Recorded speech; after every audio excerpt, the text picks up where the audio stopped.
il faut multiplier les langues. Quelqu'un de notre époque qui veut être confiant, il faut multiplier les langues. Là, par exemple, c'est un malheur ce qu'on est en train de faire avec la langue arabe. Il y a des gens qui sont en train de vous expliquer, ça vient de loin. Hein. Renan pensait qu'une personne qui parlait l'arabe ne pouvait pas devenir un bon français. Au sens où le problème de la langue ne permettait pas, et nous on pense le contraire, on dit il faut bien parler le français, parce que ça c'est un prérequis, mais il faut aussi parler d'autres langues. Votre langue d'origine, apprenez-la. D'autres langues, et pas simplement que l'anglais. D'autres langues que vous devez. Ça forme une identité ouverte, ça forme une identité qui a de l'amplitude. Pas de pensée franco-français en France qu'avec des problèmes. Non, d'autres langues, d'autres perceptions. La langue, c'est de la culture, c'est des schémas mentaux. Et Piaget, il mettait ça en évidence, les schémas mentaux qui sont liés à la langue vous ouvrent. Et ça aussi, c'est pour ça qu'un minimum de langue arabe pour pouvoir avoir accès au texte, c'est bien. Ou du turc, ou du... Tout ça, il faut avoir ce goût-là. Donc vous m'avez compris maintenant, une identité spirituelle qui donne du sens, un rapport au divin, et ça ne nous pose aucun problème là où on est, c'est respecté partout. Et avec ceci, on ajoute des identités. Raison pour laquelle je dis tout le temps, moi j'ai des identités multiples, j'ai plusieurs identités. Et ces identités-là, elles me constituent, c'est moi qui les ai décidées, je vais même plus loin à des moments donnés. Il y a des pays dans lesquels j'aime bien aller, où je me suis senti bien, et je dis que je suis, maintenant, quand je vous comprenez bien les Algériens, je ne suis pas allé souvent en Algérie, c'est pas lié au match de foot, hein.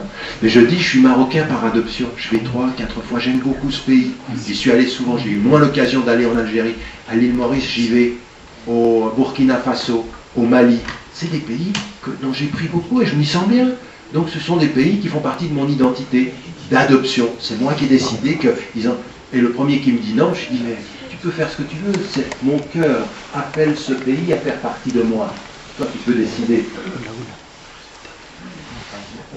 Donc, pour terminer ma phrase, donc on a de multiples identités, des identités qu'on choisit, des identités qui nous font de là où on vient, oui, de là où on vient, là où on est. D'accord ? Mon identité nationale, c'est mon passeport, c'est là où je suis, je respecte ce cadre-là, je respecte la loi française, là où je viens, ma mémoire, j'y ajoute quelque chose, là où je vais, c'est de l'adoption, et puis le sens. Et pour terminer, simplement une chose. On n'est pas simplement qu'une chose, on n'est jamais une chose d'abord seulement. Le sens que je donne à ma vie, c'est de dire que j'ai toujours essayé d'être honnête. Je vais essayer parce que je suis devant Dieu, je suis devant ma conscience, selon ce que je crois. Je vais toujours essayer de faire ça. Et puis ensuite, selon mon activité, eh ben, je vais à ce moment-là choisir quelle est ma première identité. Quand je vais voter en France, je suis d'abord français. Parce que je vote selon un cadre français. Mais quand je suis en face de la mort de quelqu'un que j'aime ou de ma propre mort, ben, je suis musulman.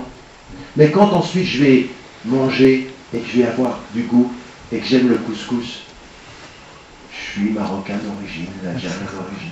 Et puis on va inviter, vous voyez ce que je veux dire? On a des identités qui sont multiples, mais la priorité change en fonction de là où on est. Et tous ceux qui veulent vous dire t'es que ça, tu lui dis je suis ça et autre chose. Et autre chose. Vous voyez? Jamais, ne vous laissez jamais enfermer par les questions agressives. Ayez la sagesse de l'amplitude et non pas l'agression de la réduction. Pas l'agression de la réduction, mais la sagesse de l'amplitude.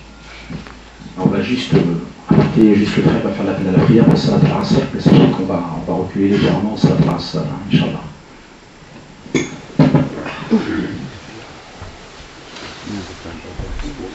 Allahu Akbar, Allahu Akbar.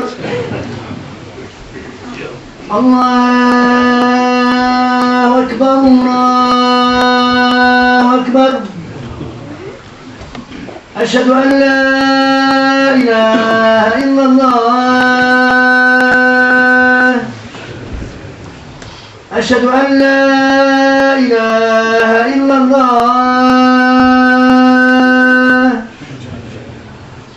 Ashhadu anna Muhammadan Rasulullah. أشهد أن محمدا رسول الله. حي على الصلاة. حي على الصلاة.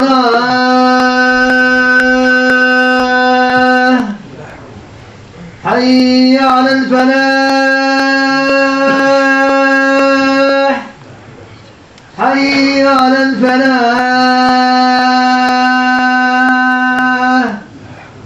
الله أكبر الله أكبر لا إله إلا الله.